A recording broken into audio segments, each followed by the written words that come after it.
You can't outsource your self-esteem. Hello. What's up, guys? It's episode number 33. Grace coming in hot. I'm on my JoJo Siwa arc. Okay, did not see that coming, but Yeah, okay. I just have to put my hair up in a really high ponytail and get a bow or something. I don't know where this is coming from, but we're coming to you from the gallery. The As- member show is up and looking good. Today we're going to talk about success and about rejection and failure. So, two very polarizing subjects. We're going to go deep and we're going to talk about some art that changed the world and possibly talk about how your art can change the world. So get yourself a nice cup of tea, get out your sketchbook, turn up your heated blanket if you got one of those, and Yes. hang out with us. Yeah, and I'm Anetta, And I'm Grace. as per usual. Let's dive on in. Don't want in. We're 33 now. Like Jesus. Oh, I went to Catholic school, but I never learned that. What a beautiful and busy week this has Oh my been. goodness. Happy the day after Thanksgiving, although it'll be the week after Thanksgiving for you guys. Let us know what you got up to. Yeah, and for you, it already had happened. For us, we are looking forward to a little commotion here at the Yes! gallery. As you can see, we are in the gallery. We can't point to which direction the gallery is because we're in the gallery. But the member show is up, as you can probably tell, and we are having our little friends and family community day this afternoon. So hopefully people bring their friends and family and community. Yeah, I'm going to bring my little card that I made Yeah. for the little improvised tree situation that we have. Yes, it's so cute. We are inviting all of our members to make little cards to hang with season's greetings or little wishes for the New Year's.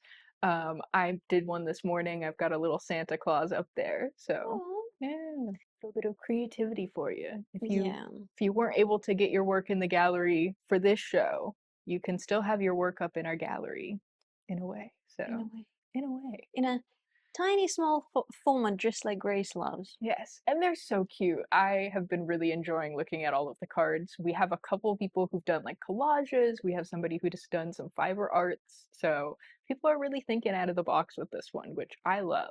Mine, it might or might not include some flowers and foliage from around the Art League. Oh my gosh, that's so sweet. I love that. I'm excited to see it.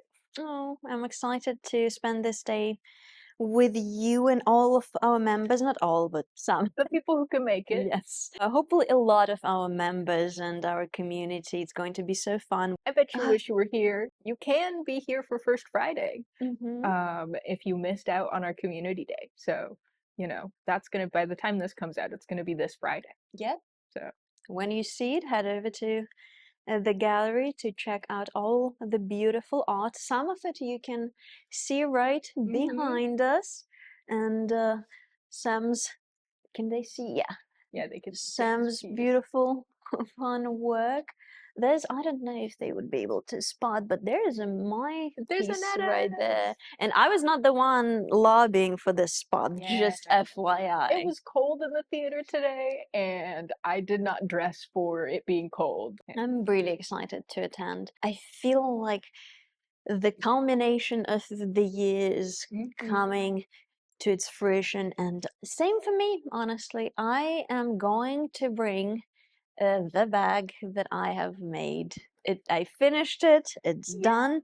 My Monty the Python, as Grace named it last episode, is going to be named Monty. I finished the bag. It took me 2 days, and I'm going to bring it today to the friends and family member show. I'm so excited to see it, and hopefully Anetta will put in some clips of that bag here so you guys can see it too. I'm really proud of it. I'm not going to lie. It's not perfect, but there's nothing quite like it's, making something out of, well, it's not clay, so not like nothing, but holding your creation in your hands, and there's nothing like that feeling.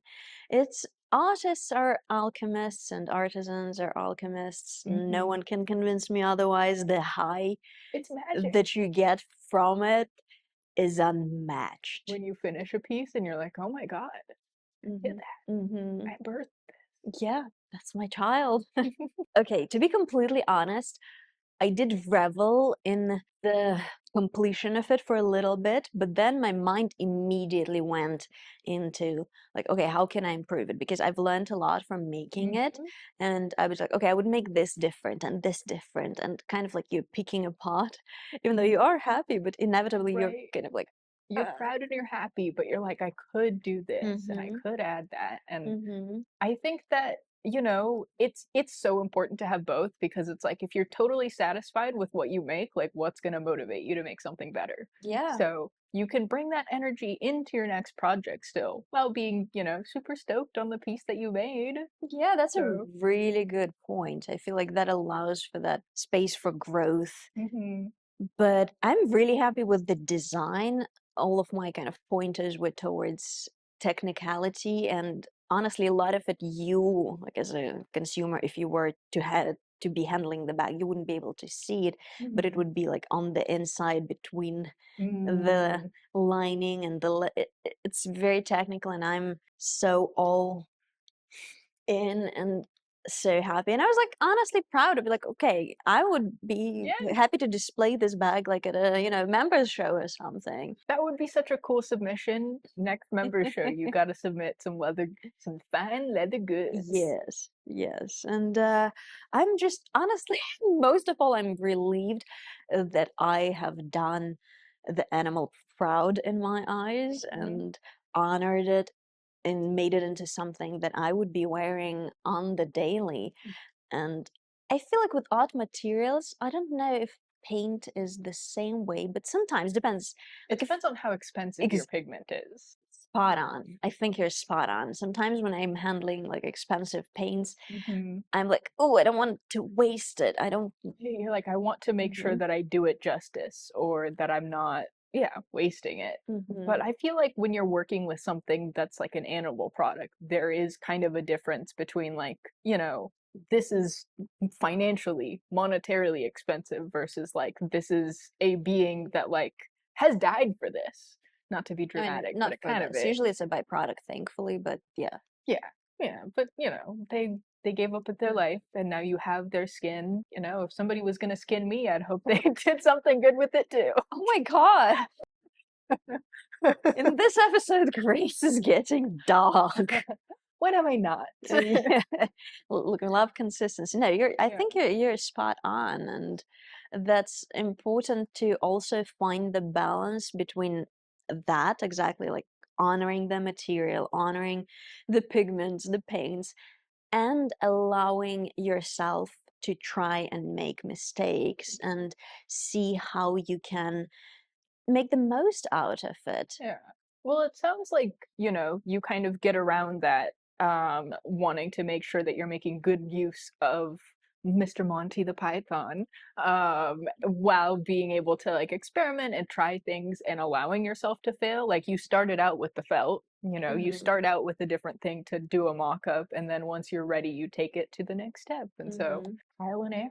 And even then, like some of the scraps I repurposed and I inserted the little leather, like little python skin onto a brooch so that Ooh, you can have like a little brooch with you the can match python your skin. bag. Yeah. And I thought that was like a really cute idea.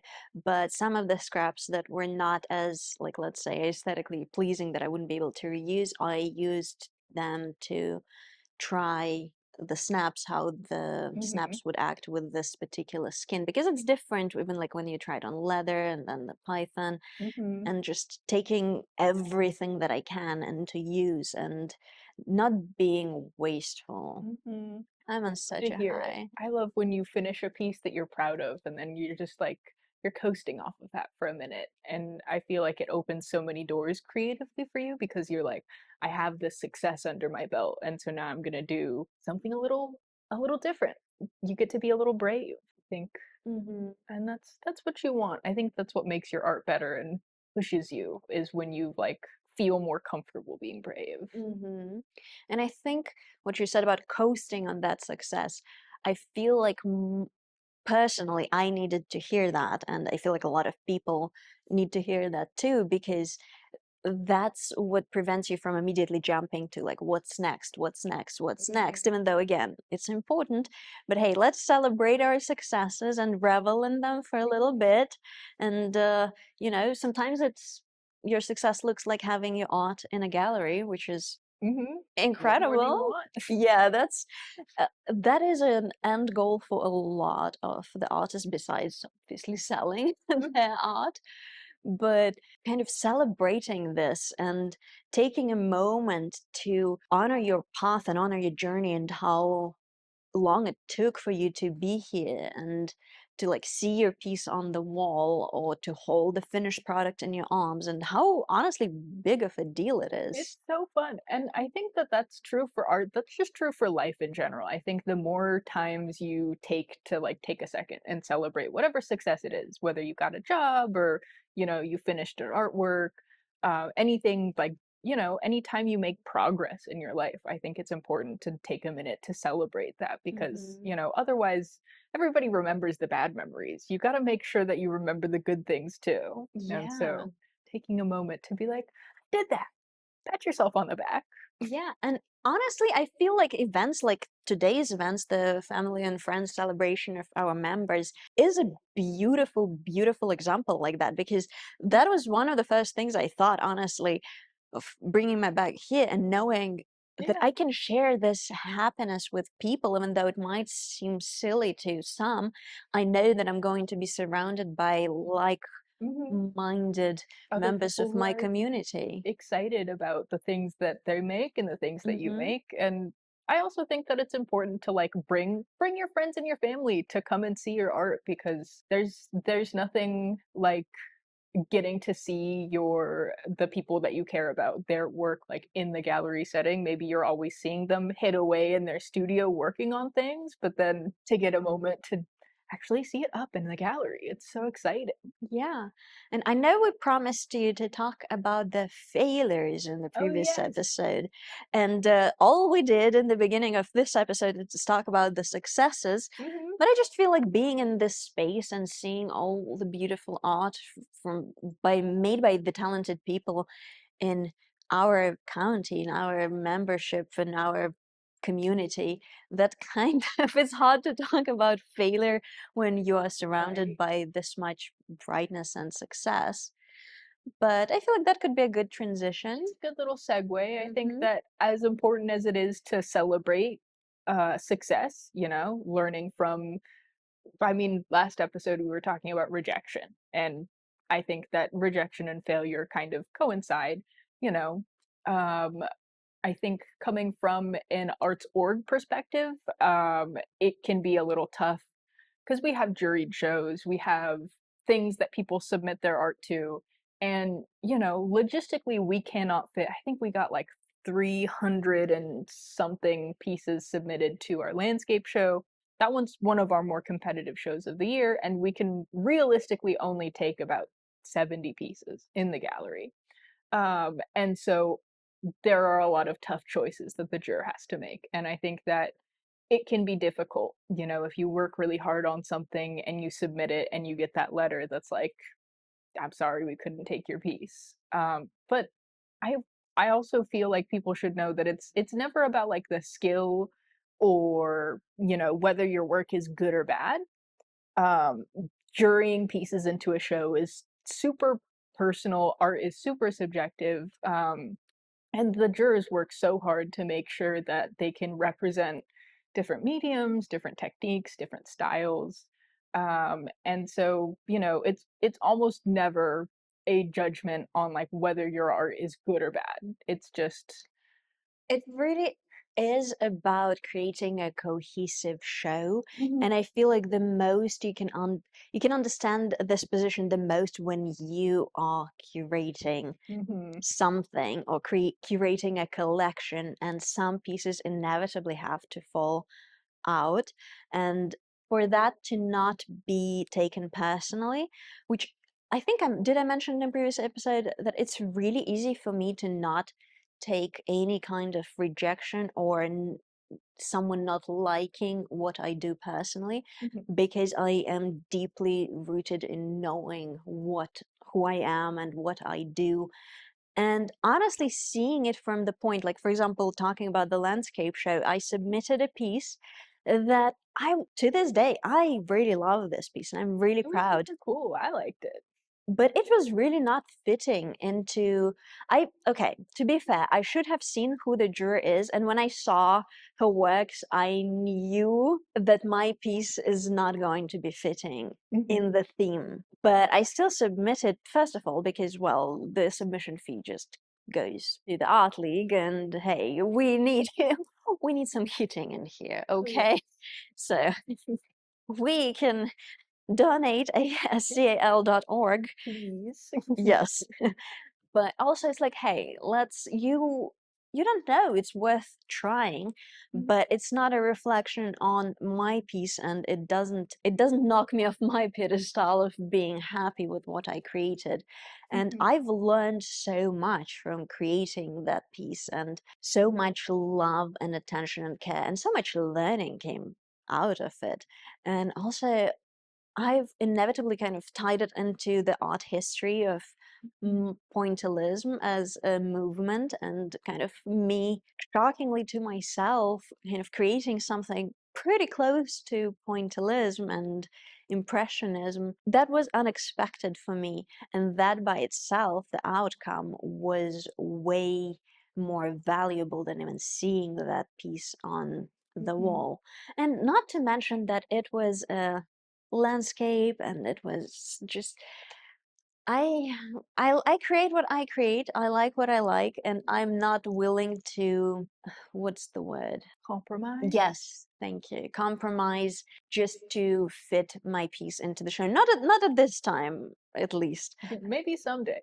Yeah. Also, it sounds like there was also a lesson learned in the sense of like checking out who the judge is Hmm. before or the juror, I should say, who the juror is before you submit. Because, Hmm. had you seen a little bit more of her work, had you read a little bit more about her, maybe you would have changed what you submitted, Mm. or maybe you would have just gone, she'll like it or she doesn't. Because that's, you see it again, I think, very important point. Like I've checked it out and I was like, well, that's most likely going to be a no. But I was so set on creating my vision and implementing it into real life that Mhm. it being accepted did not matter at that point, because I had that vision that I had to make. And honestly, in a different universe, no, I still wouldn't have changed. No. That's what we like to hear. I think also it's so important to submit things that even if they feel a little risky, like you're like, maybe this won't get accepted, Mhm, like it's still good to submit because the worst they can say is no. mhm, Like, and at least you tried and there's a chance that you end up in the show, mhm, or, just like the fact that you created something and met a deadline. Now you have another piece in your collection that you can put up when you have a show somewhere else. mhm. And so I just think that there are so many things to be gained from getting your artwork ready and putting it out there and submitting, even if you get rejected. There's so much to gain from that experience that it's just, you might as well. It's worth it. If everyone, absolutely everyone, loves your art, there are a few possible avenues. A, your art might just not be as popular and widespread, well known, Do you mean if not everyone loves your art? if everyone loves your art. Oh, never mind. Because when you reach a certain level of popularity and Mhm. fame, as much as I dislike that word, because I've never been the one aspiring for fame, because that just looks exhausting, but that comes with a certain level of recognition. It comes with haters, and it comes with people who are not going Yeah. to like what you make, regardless of what you make. It's also the case, though, I feel like once you become super well known, you have the burden of other people defining your work and telling Mhm. everybody else what your work is. And so, like, do you Mhm. change? Say your style changes over time or what you're making changes, are you still going to receive the same sorts of adoration? Or are they going to be like, this isn't you? And you're like, but I made this. This is me. What do you mean? That's a double-edged sword of social media, I'd say. And Mhm. that can be a good lead into like social media art, how like an artist finds what works for them and just keeps creating same thing over and over and over because it's commercially successful, Mhm. which is like, hey, get your bread. I'm not the You one gotta to pay the speak. bills. Yeah. But at the same time, I think I've mentioned this before. I would be perfectly content and okay with kind of, that's gonna sound green possibly, but being discovered after my passing. Because then that's what they say like about Van Gogh, like, oh, that's too bad that he like died in poverty and like never got recognition and admiration. Yeah, but he got to live and create in peace and create what he wanted. The only tragedy I see there is that he died in poverty. That sucks. Poverty sucks. But like recognition for his art, I don't know that he even would have appreciated that. Like he had a lot of struggles. I feel like if he had other people on top of that being like having all sorts of opinions Hmm. about his work and telling him what he should and shouldn't be making and all that stuff, I Yeah. don't know if that would have been helpful. Yeah, and same as like all those Instagram artists, a lot of whom are incredibly talented, but would they be creating exactly that for themselves because their soul is just asking to make it happen? Or are they purely doing it because it's putting a meal on their table? Mhm. And kind of the balancing act of that? Right? It's hard. It's hard when your income starts to be from your art. I think Hmm. that I don't know. Maybe we're getting a little too rah-rah socialism in here where I'm like, your artwork is corrupted by capitalism. But I'm just Uh, kidding. Buy my art, please. I love money. Oh Bubbleface.art. my god. Yeah. We can't keep plugging my Why? website or else people are gonna be like, she's just doing this for her own personal gain. I'm kidding. I And haven't made a what? single Bite me. sale through this avenue, so maybe it's fine. Hey, be the first single sale through this avenue for Grace. Come on.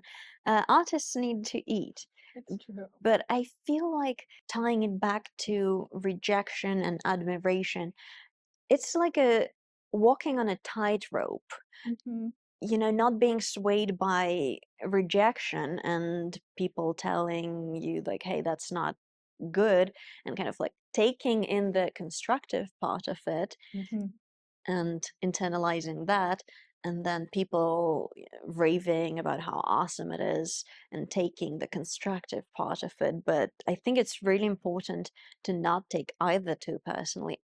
mhm. No praise, no criticism, because both you are outsourcing what am I trying to Oh, I say? like that you're outsourcing your, You can't outsource your self-esteem. Your self-esteem has to come from inside. That's why it's self-esteem, it's in the name. it's true. So you can't rely on your image, on your core identity as an artist, as a creator, based on what other people think. Mhm. Whether they are kissing your feet and lining up at your door, or whether they're throwing eggs at you.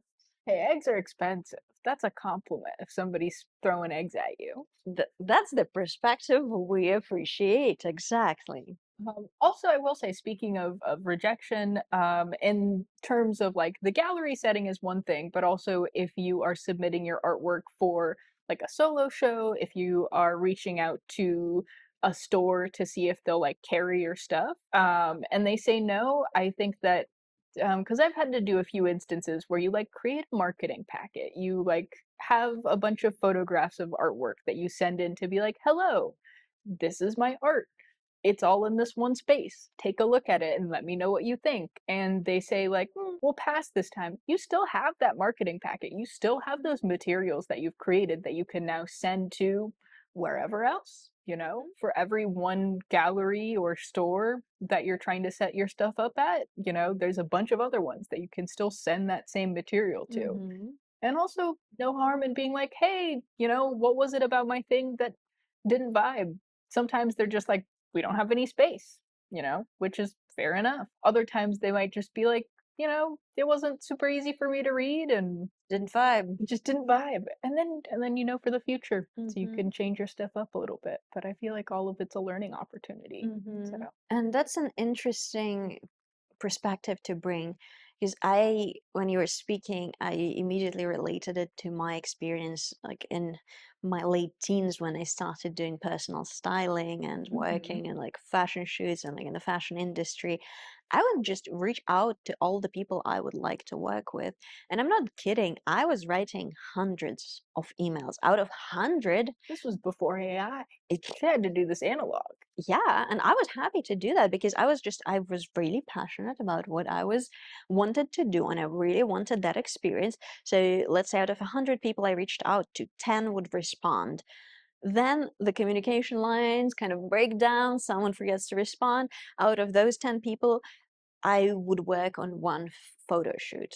So Mhm. out of 100 people, and I don't remember ever being focused on those 99 that didn't work out, because it's just You I only need one job at a time. I have one goal, and my goal is not to sulk about every single person who didn't respond and why didn't they. Like, I'm just too focused on writing Mhm. more emails and working it all out to put it into fruition. And I think that was kind of a priceless experience to forge me into the person who I am today, to be like, well, I don't know why they didn't respond. I don't know why they rejected, but in the end of the day, that's none of my business. My Yeah, business is to focus on my goals and what I want to happen, put my energy into that, because that's way more productive. exactly. You gotta focus on the people who do respond, who Hmm. are intrigued by your work, instead of changing up all of your stuff for like the 99 people that didn't. The one Hmm. person who resonated and responded with it is the person that likes you for you, Hmm. who likes your vision, who likes what you're working with. And so your energy is better spent on that than all of these other people hate me. Yeah, exactly. Actually, like if you do try to cater to those, like changing it up and coming back and being like, well, do you like it now? Do you like it now? Do you like it now? And you're just kind of banging on the closed door. And well, you're the one who's banging on the closed door at the end of the day. There's other doors. Yeah, and I feel like it might sound like discouraging a bit, but I think it should be giving you a lot of sense of agency and empowerment from that, because Mhm. ultimately it's in your hands and in your attitude towards your work. And I'm going to say that again, but being rooted in your why are you making what Mhm. you're making, what's the reason behind it, and once you have that solidified, the rest just kind of comes into place. Yeah, you go. And before you know it, you'll have built up a list of contacts of people who like your work Mm-hmm. just the way it is, Mm-hmm. and are excited to see how you can put together a vision versus all of the other people who, if they didn't vibe with it, that's fine. Mm-hmm. There's always going to be somebody who likes your stuff. So Yeah, definitely. Talking about liking other people's stuff, should we move into double exposure? let's talk about some people and their stuff that we like. Yes, and this week Grace has a contemporary Grace is a artist. contemporary So artist. you kick us off. This week I have a photographer. Ooh. She is a Native American woman. She is from I looked up how to pronounce this. I can't pronounce her tribe, but her name is Wendy Red Star, and she is a photographer. She does these wonderful pieces that are kind of satirical. They play with identity, and she does multimedia stuff as well. So let's start with this series here. There's these amazing intricate sets, and she's got her traditional garb, obviously. I'm trying to see. There's this one series that she did, 4 seasons. It's wonderful. It's kind of this like tongue-in-cheek satirical take on the natural history museums. Like if you guys have ever been to kind of a low budget natural history museum where they have these like painted sets and it's like plastic flowers and all that fun stuff. Like that's Yeah, cook very Mhm. kindly paper. That's brilliant. Isn't it wonderful? Um, there we go. It says Red Star's early self-portrait series, 4 seasons, signals a point of departure for several serial photographic projects that followed. This is one of the earliest series in which Red Star used herself as the subject. It captures humor and playfulness, integral both to Crow culture and her artwork. In the series, series, Red Star poses with constructed dioramas filled with inflatable animals, artificial materials, a project that pokes fun at the boundaries between conceived authenticity, stereotypical portrayals of Native subjects. The portraits encourage self respect, self reflection. Reading is hard. Making viewers aware of deeply ingrained stereotypes of Native Americans in popular culture. It's super cool. I love her work. And That's then let's brilliant. see, back up here, but she has a lot of mixed media work as well. So here's some cool collage.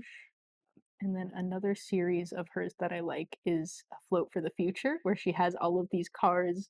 I love it. It's kind of a mix of contemporary Native American culture. So you have all of these cars that are dressed up with kind of symbols of day to day life on these really interesting backgrounds. Oh, cool. The 2021 focus section, Windy Red Star, presents A Float for the Future, which reimagines traditional Crow Fair parade for an altered world. Central to the presentation is a paper mache Crow Fair parade car adorned with larger than life honor bonnet conceived by Clive Francis Dust, Sr., known in Windy's family. And I looked up how to Apsaloke? I think it is, Apsaloke community for his creativity as a cultural keeper. Surrounding the car will be a new body of work created from images of parade cars from past Crow fairs fashioned with ornate fabrics, referencing the colorful saturation of her community.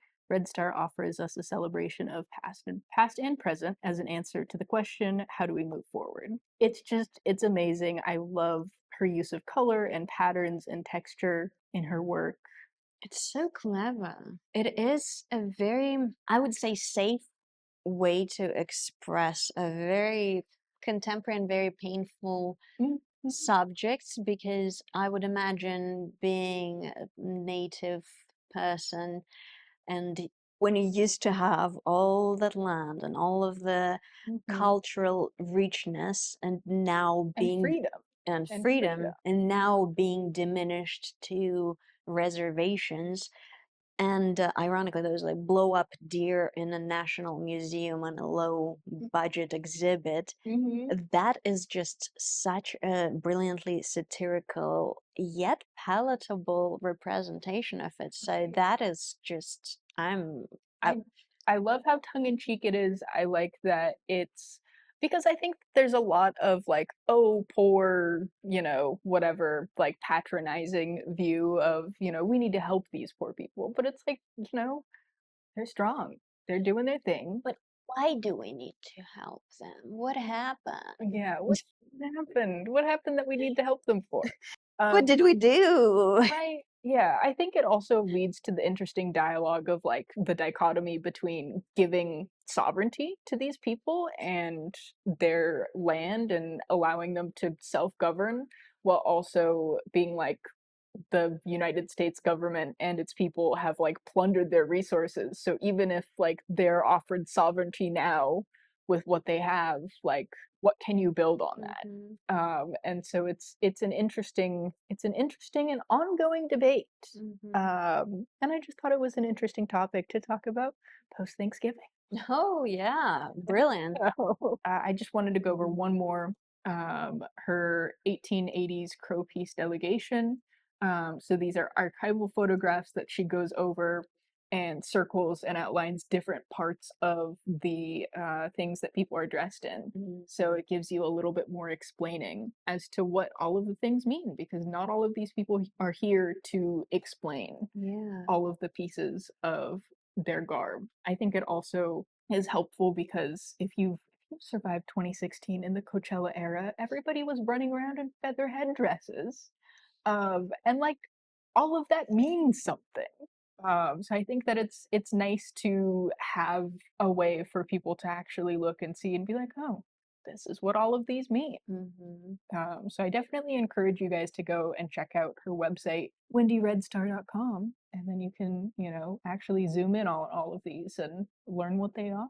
That is so cool. That is priceless, because this is not just like our human history or fashion history, that is preserving and helping people to shift from appropriation to appreciation, because Right. that's another giant subject we can go into some Yeah. other time. You know, I did a little stint at community college. I wrote a whole paper on iconoclasm, and like I think it's so important to preserve material culture. Yeah, And so shout out to Wendy Redcorn. Redcorn red star. Walls. I'm gonna cry. I'm doing it too. Anyways, yeah, shout out to Wendy Red Star. Such cool art. Oh my Check it out. goodness. I would love to go to her solo show. That must be, you need a few hours to just devote and go through it. That's Mhm. a very cool artist. Thank you for showing us. Yeah. All right, time for some classics. Yay. Today we are going to talk about Edgar Degas. Ooh. You might most likely know Degas as a man who painted ballerinas. Very well too. Yeah, but the reason I decided to bring him today, because I felt like he is just another link into my art classes with Anetta, apparently, because Mhm. he was an integral part of transition from a realism to impressionism. And we did talk about Manet with an A Mhm. last week. So this person today, Edgar Degas, is an integral link as well. And just like Manet, he hated being called an impressionist, but Oh, he is regarded as one of the founders of impressionism, despite him not liking the got it. term. Yeah. So he was born in 1834 and passed away in 1917. He was born and passed away in France. And he was born as Hilaire Germain Edgar Degas, but he shortened his name, which I feel like is an interesting representation how uh, people used to simplify their names, and Mhm. now the trend I feel like in modern art is to, Give yourself a really long name. yeah, and something pompous. So Yeah. I thought that was As somebody who has to fascinating. make the labels, it's so much nicer when you keep it short and simple. Please and thank you. Yeah, is my oh, okay. I usually just use my first name because how many Annettas do you know? But hey, so he was born into a rather wealthy family. His father was a lawyer, and his mother passed away when he was in his early teens. I think he was 11 or 13, and that all affected him, obviously. So he, as I talk, should we look at some of Look his at some. art Oh, as I his art talk is about so it? cool. He is one of my favorite artists ever. Oh, really? Yeah, Mm, well, I love drawing figures, and his figures have so much life to them. So much. okay, that is shocking to me because, I mean, it's not really shocking, but I'm just being dramatic because I see a lot of Degas influence in your art, Uh, but I swear I did not know that he is like, I he's an like I artist haven't who, like studied him yeah. seriously, but I just I love his use of color and the way Hmm. that he lights his figures. I think it's beautifully done. It's his Hmm. work is so cool. So, Yeah, wow. The more you know. So let's look at some of his art. Like I said, he painted a lot of dances and figures, some nudes, and what he is famous for is portraying the motion really well. Obviously, when you're when mhm, you're painting ballet dances, you have to be. mhm, He also painted race horses and jockeys. That was another subject he loved. He started with painting some of the more realistic scenes. So if you mhm, look at his earlier art, it is way more realistic, but he painted a lot. Like on his website, edgardegas.org, there are more than 1,200 works. my So goodness. he was a hardworking man, and it's very fascinating to see the transition. And Mhm. as a child who was in doing Russian ballet since I was 5 years old, I was enthralled by his work Yeah. because I think he portrayed the atmosphere of a ballet class The atmosphere, really well. and also it's like it's not romanticized in the way that a lot of depictions are, where it's like the ballet dancer is on stage and graceful and beautiful. Like it's hard work. It's Mm-hmm. hard work. It's tough. It's not always pleasant, especially back then. And so I feel like he captures the humanity of these dancers in a way that a lot of people were going to at the time. One of his most famous works is the Blue Dances from 1899. I'm sure you have seen it. And looking at this, it's kind of funny to me that the man refused to call himself the Impressionist because, well, come on. But okay. Another thing he was really famous for is his compositions. He really liked Japanese paintings, traditional Japanese paintings, and he borrowed or was influenced by a lot of rather not standard compositions the way they were in realism, where the figure sits right in the middle. Yeah, And well, American art, I will say, or like European art, and here as well, like it's about symmetry and balance and like Mhm, things being correct. If you look at a lot of Asian art, it's about asymmetry. It's mhm, about emphasizing negative space, which I think is really interesting. Like a lot of critiques that I've gotten here at the critique group is some of my compositions feel unbalanced, and I'm like, but that's how they do it in Asia. So I that's the point. yeah, it's very interesting because I feel like it makes a more dynamic composition when it's not resolved, when it's like asymmetrical. And so I think that's another thing I love about his work is that it's got this a little bit of angst to it. Not angst, I don't know. There's like pressure or energy or something. I think what he does masterfully with those compositions, because they're not as easy to do as when you place the subject right in the middle and the rest is Hmm. just a background for it. What he does really well, he positions the viewer in the spotlight, so you manage to step into the painting like you are there, and that's not easy to do. That's not when you're playing with a composition. It's hard sometimes to be like, but where am I standing? Where am I as a viewer fit into this painting? And we're Hmm. looking at the absinthe drinker. That is one of the masterful examples of his where you can exactly see yourself in the restaurant looking at the Hmm. table sideways with the lady being kind of done with a man. We've talked about that a while. That's been a subject for centuries Hmm. of ladies being bored with men's company. But his colors, his brushstrokes, and he's not, by the way, he did not only work with oils, as some of his most famous paintings are in oils, but he also did pastels. He also did sculptures in bronze. Hmm. And he also did photography. And while we talk about photography, before I forget, I'm going to tie it all with a nice little bow. I'm so excited. Can you tell? He took a photo of Pierre Auguste Renoir. Renoir. Renoir Shout out and to Renoir. Look at yes, and him. Stéphane Mallarme. That's a photo of them that's very famous. So in late And 1800s, he's in it too, I think. yes, That's that's the him. reflection. I love that photo so much, not just because I love Renoir, but because I think it's a very significant historic piece of It's also kind of evidence. it's also kind of reminiscent of his work in the composition, where you have Yeah. a lot going on in the background. You've got the two central figures, but then you're like, oh, there's the camera guy, there's these two people in the background. Like Mhm. And it's yet dynamic. you can see the split right in the middle between the mirror and it's just so cool, and the dark quadrant at the bottom and the lit up face. I love it so much. And honestly, I think that is just because of with how many mediums he worked and him taking up photography when it just started to emerge in late 1800s.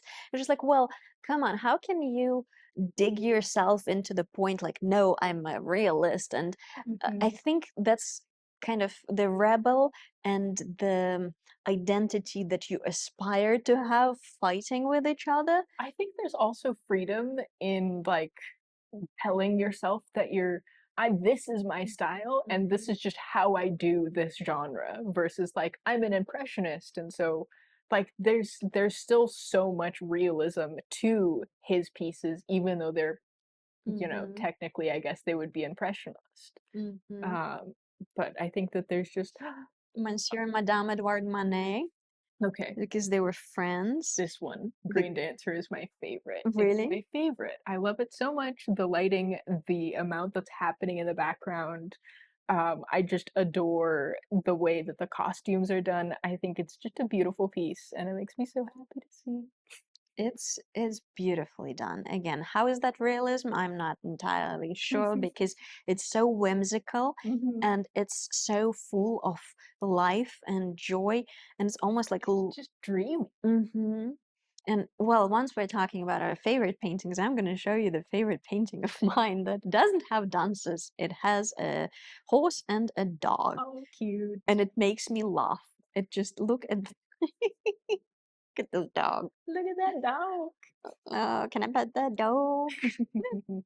It's just so warm, and it really does portray the feeling when you walk into a barn and it's warm and It smells like barn. it smells like barn, and there's like this silly little dog who's friends with a horse. It's just so sweet and You're like, how are you friends? They're so huge. I'm a little scared of horses. I think if I was a dog, I would be even more scared of horses because look at the size of him.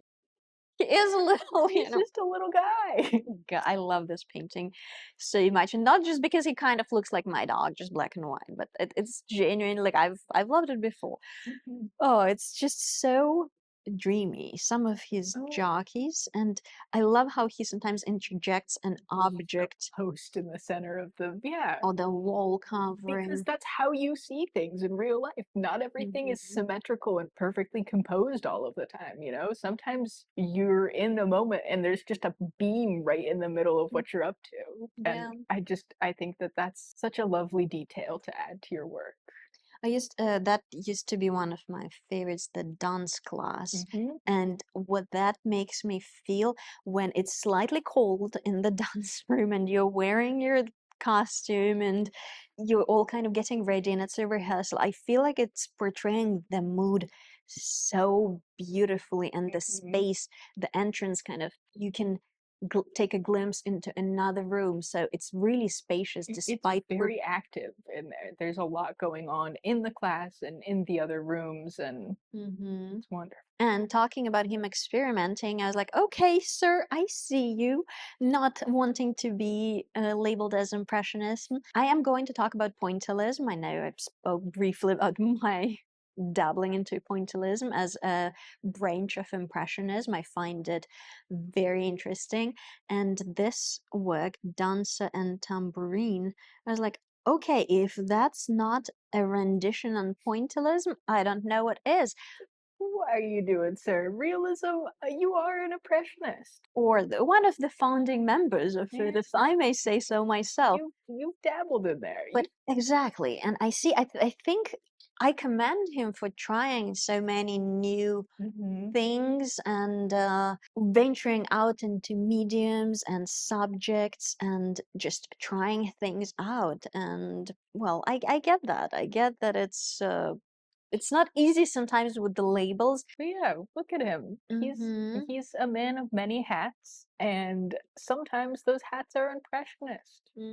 Some of the ties to the States, his mother was a Creole from New Orleans, and he spent some time in New Orleans later in life after the Franco-Prussian War. So he was a well-traveled man. He was well educated because his father wanted him to obtain a law degree, which he didn't. I mean, he tried. But well, when you're an artist, Yeah. that's your An calling. artist in law school? Oh, that's Yeah, hard. that must be hard. Can't relate. But hey, his life choices gave us so much of the inspiring, beautiful art that I admire to this day. And well, he's Edgar Degas for a reason. Hmm. So that's my pick for the week. A lovely gentleman and some lovely art. Thank you guys so much for joining us. And Yes. we hope to see you at the Friends and Family Community Day or First Friday this Friday. Yes, come see us, say hello, check out the art, and don't forget to like and subscribe and leave us some nice comment. Or a mean comment. We'll take the engagement. Absolutely. Have a great rest of your day. Bye. Bye.